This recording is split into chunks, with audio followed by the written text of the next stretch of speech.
नमस्ते बच्चों, जैसा कि आपको पता है कि हम क्लास 10 का चैप्टर पढ़ रहे हैं लाइफ प्रोसेस। उस लाइफ प्रोसेस का जो लास्ट टॉपिक है एक्सक्यूशन, उसके बारे में मैंने कल डिस्कस किया था।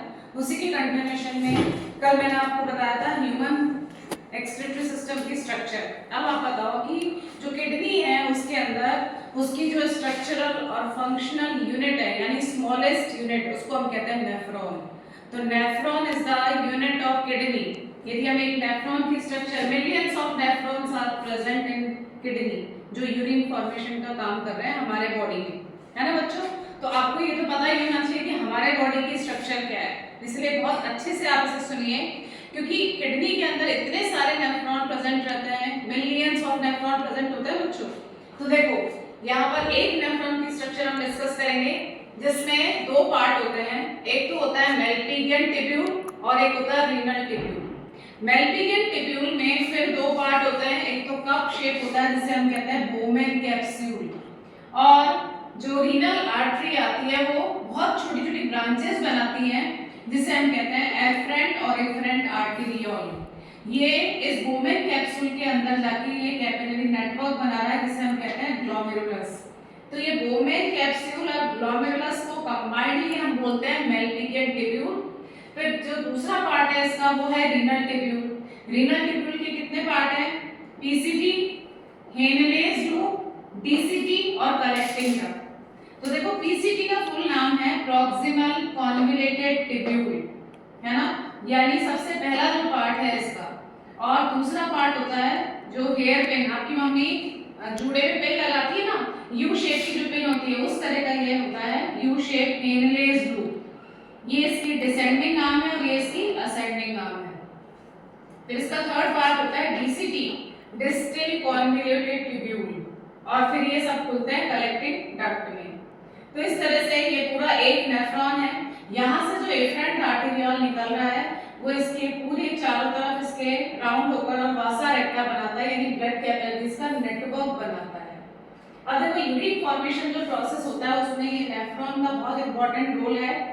यूरिन फॉर्मेशन के प्रोसेस में तीन प्रोसेस होते हैं, अल्ट्रा फिल्ट्रेशन, सेलेक्टिव रीएब्सॉर्प्शन और टिब्यूलर सिक्रीशन। ये तीन प्रोसेस होते हैं, अल्ट्रा फिल्ट्रेशन, सेलेक्टिव रीएब्सॉर्प्शन और थर्ड प्रोसेस होता है टिब्यूलर सिक्रीशन। सबसे फर्स्ट प्रोसेस होता है अल्ट्रा फिल्ट्रेशन। जो ब्लड है वो इसमें आता है एफरेंट आर्टेरियोल के थ्रू। हम इसको एक ऐसे टंकी की तरह कंपेयर कर सकते हैं जिसके अंदर दो पाइप जुड़े हुए हैं, एक का डायमीटर ज्यादा और एक का कम है। अब यदि बताओ बच्चों, एक टंकी है जिसके अंदर पानी आ तो बहुत मोटे पाइप से रहा है लेकिन जा नहीं पा रहा है, तो क्या होगा? ओवरफ्लो होगा, या तो वो ओवरफ्लो होगा या फिर यदि उसके नीचे कोई पोर होगा तो वहां से निकलेगा। तो जो ब्लड प्लाज्मा आ रहा है वो यहाँ पर जो सेल्स होती हैं जिनको हम पोडोसाइट सेल्स कहते हैं उसके थ्रू फिल्टर हो जाता है। तो देखो प्लाज्मा जिसमें वाटर है, सॉल्ट है, ग्लूकोज है, यूरिया है, अमीनो एसिड है, ये सब फिल्टर हो जाते हैं और यहाँ इसकी कैपिलरी में, कैविटी में आ जाते हैं। तो जो फिल्टर होता है उसको हम क्या बोलते हैं? जीएफ। क्या बोलते हैं उसको? जीएफ, यानी ग्लोमेरुलस फिल्ट्रेट।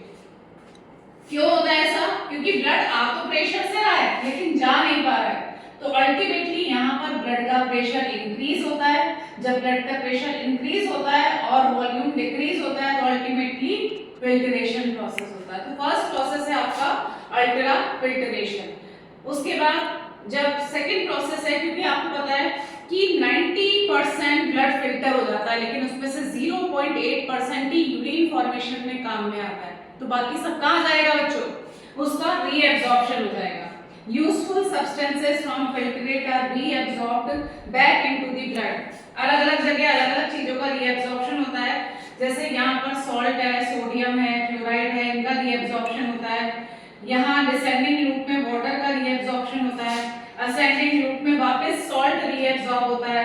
इस तरह से क्या क्या रीएब्सॉर्ब हो जाता है? Glucose, amino acids, vitamin, 100% water and salt. ये ग्लूकोज, अमीनो एसिड और विटामिन तो 100% रीएब्सॉर्ब हो जाते हैं यूरिन में, और वाटर एंड सॉल्ट जो है वो अपनी अपनी नीड के अकॉर्डिंग होते हैं। हर बॉडी की अपनी डिमांड होती है, उसके अकॉर्डिंग रीएब्सॉर्ब होता है। फिर थर्ड प्रोसेस होता है टिब्यूलर सिक्रीशन, जो मेनली होता है यहाँ पे इस डीसीटी में और इस कलेक्टिंग डक्ट में।